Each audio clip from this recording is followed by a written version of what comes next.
Hello and welcome to lesson 40 of the Learning Guitar series. In this lesson we're going to look at pentatonics. You might wonder why we waited so long before we delved into probably one of the first things that guitarists learn, in a way, a minor pentatonic, I'm sure. I'm sure you're all familiar kind of with this, so you might wonder why I spent 39 lessons first talking about the modes and now suddenly we're talking about pentatonics. The reason being that we're going to look at pentatonics, in a classic manner, probably the one that you know, but also we're going to spend quite a lot on it. Probably we're going to spend 5 or 10 lessons. And we're going to look at how pentatonic can be used not only with the blues and all the licks that you're probably familiar with or you already have in your vocabulary, but we're going to look also how this interacts with all the harmony and theory we've done so far, coming from the modes. So we're going to be able to use pentatonic scales in their true forms or displacing them and use them as a source for alterations once we discuss all that, and applying pentatonics basically not only to say blues and rock, but every style of music all the way to jazz, actually modern jazz. So first of all, let's have a look at what I put together in terms of PDF so you have an overview. In this particular lesson we're going to look at major pentatonics, and when I say major pentatonic in this particular case, we're looking at a scale that has the following intervals: 1, 2, 3, 5, 6. Now, the word pentatonics should already tell you that we're discussing scales which are made up of a sequence of 5 notes. Okay? So in this case, we're looking at 1, 2, 3, 5, 6. Okay? And of course, it does repeat over several octaves. And we're going to look at the 5 shapes. But we're going to do it all in one go. There is no point in breaking down these in different lessons. So as you can see from this chart, here you have 5 shapes of pentatonic major. When we do pentatonic minor, the shapes are going to be exactly the same in terms of finger patterns, but they're going to be displaced in different places. Again, this is in the key of G, and you want to transpose this in all keys, and I'm going to show you in a second how you can practice this. Here is the intervals: 1, 2, 3, 5, 6. And then you're back to the root one. In blue, I highlighted the chord, so you can actually see why this is a major pentatonic as it applies to a major chord in this case. In other words, and that's when the connection with what we did in terms of chords and modes comes in. So let's say I have a G major shape of E. Here is my pentatonic. G major shape of D.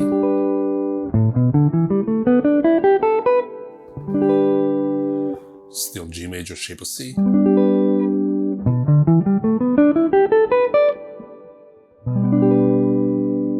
G major shape of A.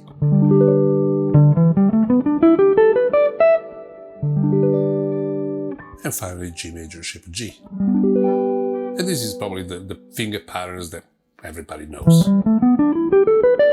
It's just that generally they tend to associate it straight away to a minor pentatonic. In this case, this is a major. Goes with G major in this case. And we're back. Shape of E. So.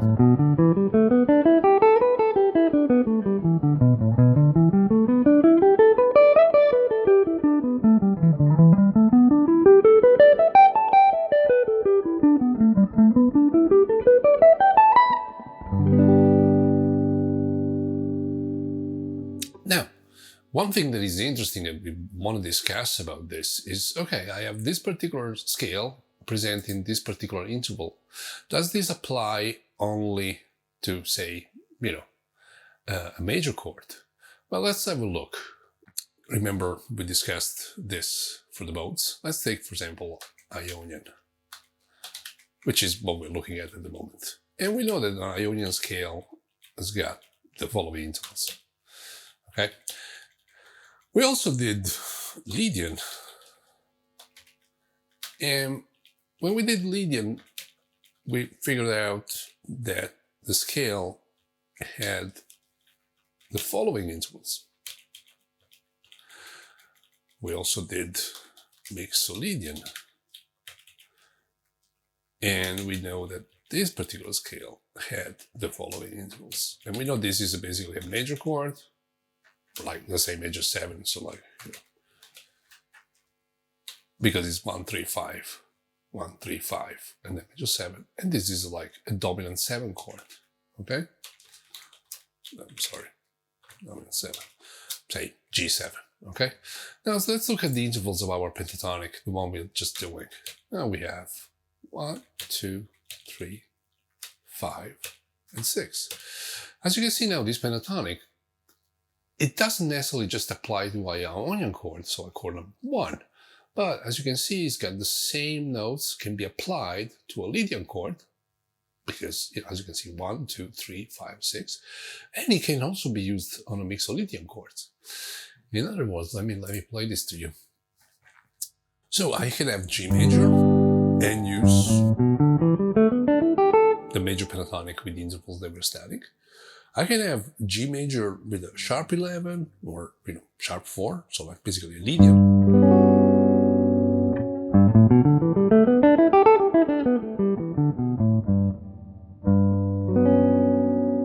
I can even use it for G7.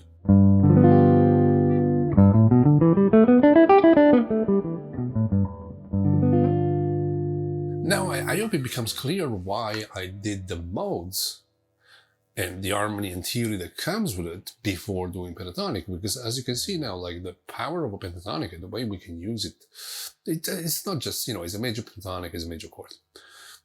There is way more to it. And of course we can use all our blues licks, whatever we learned, and still use it in this contest. Let's say I'm going to loop just a G major just for a second.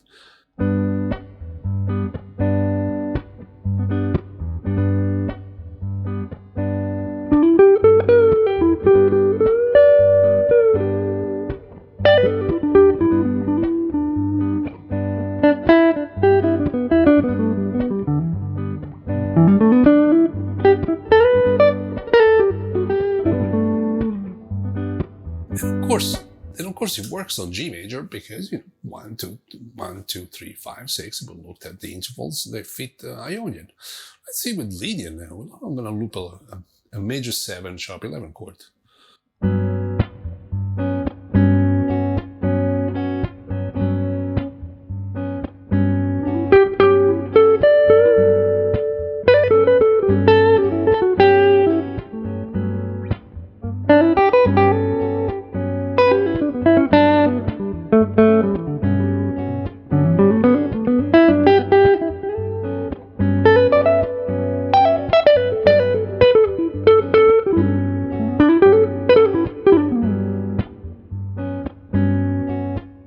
And you see, it works. Not only it works, you start getting some very interesting sounds, which are maybe, not necessarily associated with the blues and with pentatonics, right? The way we know them most of the time. Let's see with a dominant 7 chord. Now I'm going to use G7.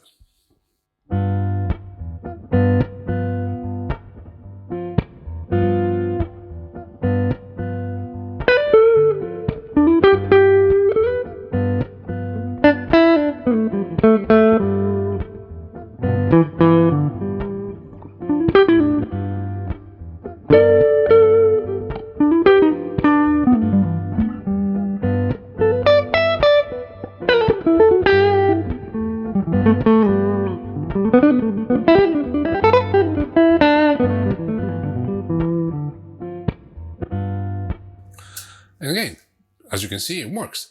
So basically, we're using the same scale in terms of finger patterns, okay? And its intervals, pentatonic, a 5-note scale. In this case, 1, 2, 3, 5, and 6. As we will see in the future lesson, that's not the only pentatonic, okay? Of course, there is the pentatonic minor. It's going to be the same finger patterns displaced, so the intervals is not going to be anymore 1, 2, 3, 5, 6, but saying G is going to be 1, flat 3, 4, 5, flat 7. But we're going to have an entirely different discussion on that. But there is also dominant pentatonics. So in a way, any scale that is constructed over 5 notes is a pentatonic. In this case, we're looking at one which has 1, 2, 3, 5, and 6 as interval. Let's call it a major pentatonic. There's no problem with that. But let's understand this idea, and that's the important part of it, that because it's a major pentatonic doesn't mean that you cannot apply to a mixolydian chord. So you cannot be like G7 and I'm using this major pentatonic over it, because I can't. Now, what about the rest of the modes? We know that Dorian, so a Dorian chord, so a minor chord, would be 1, 2, flat 3, 4, 5, 6, flat 7. And that's why I'm in this pentatonic here. So let's write here that it's a pentatonic, okay? Doesn't really work over a minor chord or a Dorian minor chord for these reasons. As you can see that here we have a major 3 and we have a flat 3. When we do more advanced jazz type of studies, you know, this is what we would call an alteration if we want to use it, okay? Here we have Phrygian, and we also know that Phrygian is 1, flat 2, flat 3, 4, 5, flat 6, flat 7. As you can see here, the common notes are even less, because the 6 is a flat 6 in the case of Phrygian, and 3 flat 3. Same thing for Aeolian. Where Aeolian is 1, 2, flat 3, 4, 5, flat 6, and flat 7. Same thing. So again, you have flat 3, while our major pentatonic is a third, flat 6, and Logian, just to conclude the modes, okay? 1, flat 2, flat 3, 4, flat 5, flat 6, and flat 7. Again, so this pentatonic would not work melodically on this, unless, as I said, we are treating it as some degree of alterations. And when we discuss alteration, we'll see how we can move these around. The same, you know, pentatonics and, you know, their patterns. So, if there is one thing beside the finger patterns, which are on the chart, that you can download as a PDF, what I want you to understand about this is like, okay, it's a major pentatonic, but what you need to learn is its intervals. So it's 1, 2, 3, 5, 6, because as you can see, it doesn't necessarily apply only to a major chord. It can be a major chord in the context of chord number 1, so Ionian. But in a progression, can easily be applied also to chord number 4. So we're talking Lydian, or can be used over a dominant 7 chord, and it's still the same scale, okay? Now, if we look at the PDFs that I put together for the lesson, so first of all, of course, well, as we mentioned, you have the scales themselves and the way you want to practice them. Literally, you want to take one shape at a time. If you're not familiar with them, I'm sure you're familiar with this one. You might want to be strong in the other finger patterns as much as you are with this one. So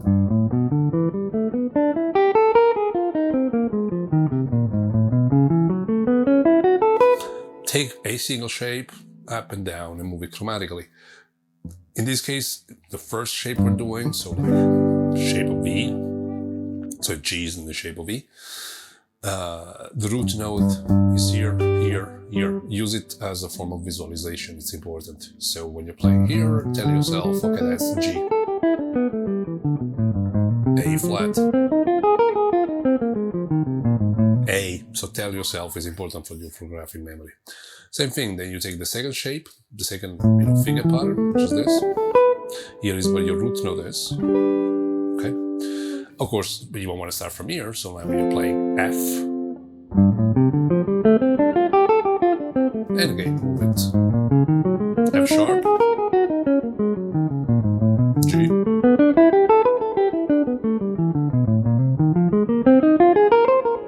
G sharp. Same thing you want to do for all 5 shapes. So first of all, move them chromatically up and down, telling yourself, based on the root note, okay, what key are you in? And, that's probably the main reason why when I write scales, I write them with the intervals. And I try and put the chords also in there so you can see the chord and the scale that goes with it, okay? And here is your 5 shape. The other thing we're going to start when we talk about pentatonics is what I call pentatonic patterns. So patterns that not only are based on pentatonic scales, but also use these 2 note per strings. So we're always trying to have 2 notes on a string. Okay, very simple. I'm gonna break this down into parts, so different lessons will have further pentatonic patterns. I'm starting with the, let's say, with the easy one. So this is the group of 3 applied to the 5 shapes. Okay, so you start from fret number 3 and you end up at fret 15. If you've done my lessons from the beginning, by now you should know what I mean by group of 3, but so we break down the pentatonic in group of 3 notes. So 1, 2, 3, 1, 2, 3, 1, 2, 3.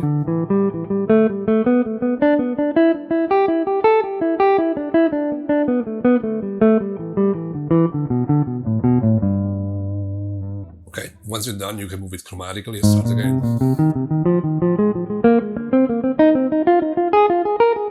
Etc., etc. And then A, B flat, B. Once you're familiar with all 5 shapes, so you apply this to each shape, obviously. So, shape of G major, the one you're familiar with probably. Again, we start maybe from here and we're doing this in A, because that's an A chord.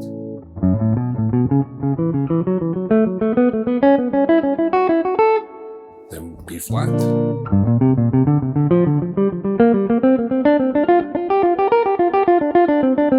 Okay, and the second part of this exercise, so this is the group of 3, obviously it's going to be group of 4. In this case, we're taking 4 notes at a time. 1, 2, 3,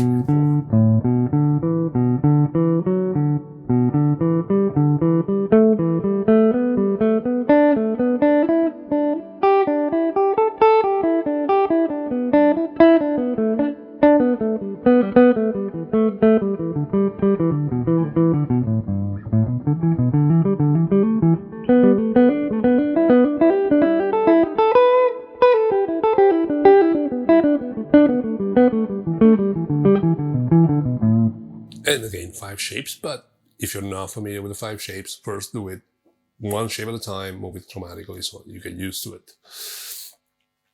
And if we continue with the PDF, now you have intervals of thirds and fourths, again in five different shapes, okay? And that's where it is. By the way, when you see this number 1A, 1B, 1C, 1D, etc. So here is because it's got different inversion of the same exercise. And then you have, so that's basically the first shape, then the second shape, etc. When I say thirds and fourths, what I mean is, if we look at, again, the first, if I take a group of 2 notes, this is an interval of thirds, fourths, fourths, fourths, fourths, thirds, fourth. So if I play this kind of thing, it's a combination of intervals of thirds and fourths. It's not just fourths and it's not just thirds. And it's 4 different variations because obviously you know me by now. So you have this direction, the opposite direction,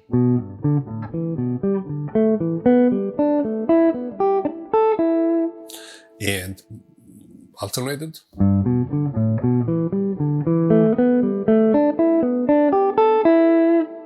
and the reverse of the alternated.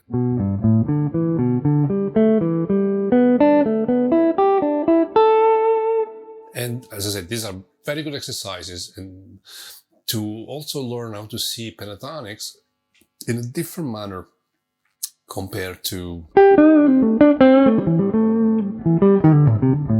just like, straight blues phrasing. Nothing wrong with the blues phrasing, it's fantastic. Just saying, we can look at this, say, this particular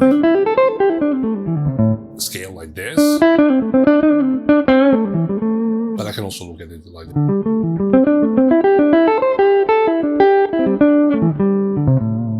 And it gives a different kind of vibe, okay? So have a look at all these patterns. They're gonna be more, I'm gonna make them, not necessarily more difficult, but a different way in which you can, different ways in which you can voice your pentatonic. What else? So that's kind of a bunch of exercises. If you want to, I know I'm repeating myself, but if you want to really get something out of this lesson, first thing, of course, like, okay, we're looking at a pentatonic, major pentatonic, because it's got a 1 and 3 and a 5 in it. 1, 2, 3, 5, 6. What we learned is that we can use it over a 1 chord. It's great. We can use it over a 4 chord, so over Lydian, and we can use it over a 5 chord, over Mixolydian. And that should explain you why I did the modes before doing the pentatonics, okay? Because, as I said, there is way more we can do with pentatonics than, just the language that we relate to the blues, no matter how great it is. And also we're going to look at it in terms of, okay, different patterns, this area in the middle I talk about often about, ABC is this. Now we're going to start constructing words using different kind of permutation of the same scale and different patterns of the same scale. And then we look at sentencing, so like creating sentences out of it. One progression you can easily loop, for example, is a 1-5 progression. So in the key of G, it would be G, D7 or G and D, if you just want to use triads. And you can easily play this pentatonic on top of it, or 1-4-5 for the same reason. It will still work. So I'm going to play like just a little bit of this so you see what I mean.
Okay, I hope it makes sense. And as I said, we're going to talk about pentatonics for several lessons, but this is a starting point. It's going to get even more interesting as we get along. I hope you enjoyed the lesson. If you have any question about it, as usual, don't forget to just leave a comment or send me a message. And once more, thank you for the people supporting this project on Patreon. It's incredibly valuable. And for those of you who are not aware about it, you'll find a link to my Patreon page in the video description. Support for the project is very much appreciated. And that's where you can find all the PDFs, of this lesson and previous lesson and backing track, etc. I won't waste too much time with you now explaining what it is. Just, you're a couple of clicks away when you look at the description in the video, that stuff. Okay. I hope you enjoyed it. I hope you learned something out of it. And until next time, it's been a pleasure as always. Bye.